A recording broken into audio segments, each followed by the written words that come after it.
Hey Psych2Goers, and welcome back to another video. Thank you so much for all the love and support that you've given us. It enables us to take yet another walk down everyday psychology lane. So let's begin. What comes to your mind when you hear the word introvert? Is it that shy wallflower daydreaming in the social gathering? Or the quiet kid who rarely spoke up in class? But wait, did you know there is much more that describes an introvert than just their socializing frequency, or lack thereof? There are even different types of introverts. Who knew, right? By definition, introverts need time by themselves to recharge and avoid becoming emotionally drained.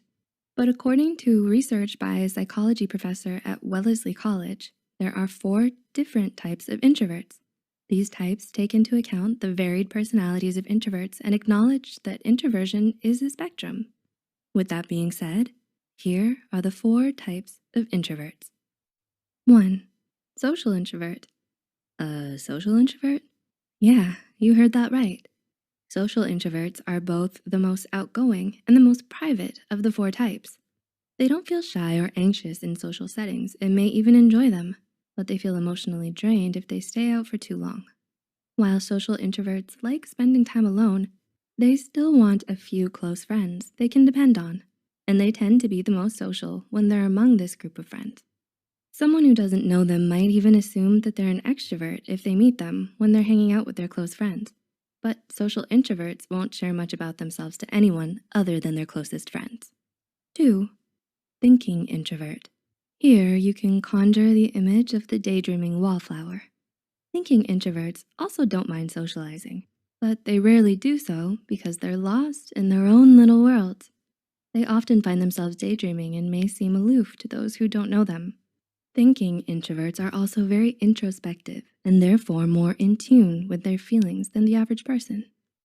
Other people may have a hard time connecting with thinking introverts because they have a unique thought process and prefer to experience their thoughts rather than taking the time and energy to explain them to others. 3. Anxious introvert. Do you know of someone who might replay social encounters in their head and think about what they said or did and what they could have done differently? Perhaps a better label for the anxious introvert is the shy introvert. To differentiate anxious introversion from anxiety disorders, anxious introverts crave solitude, even when they're with their close friends.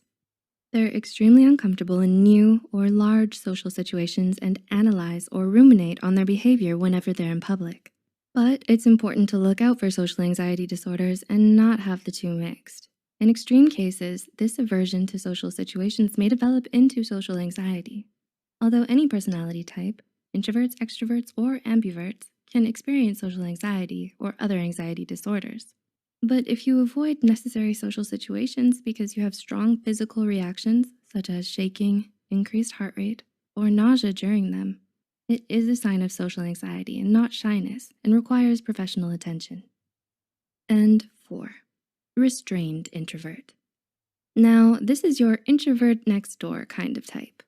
They get uncomfortable if they feel rushed into situations, especially social ones. Restrained introverts are reserved, thoughtful, and don't like change. They'll go out if they've planned for it far enough in advance, but they would rather be relaxing by themselves, binging on their favorite shows, reading, or doing yoga. Restrained introverts find comfort in their routine and may also find it difficult to get their mind and body moving right after they wake up. They thrive in their routine and appreciate ample forewarning. If you think you're an introvert but didn't relate to any of these 4 types, you may be an ambivert or closer to the extrovert side of the personality spectrum. Learning more about your personality type helps you communicate your needs to people with different personality types and strengthens interpersonal relationships. Did you find this insightful?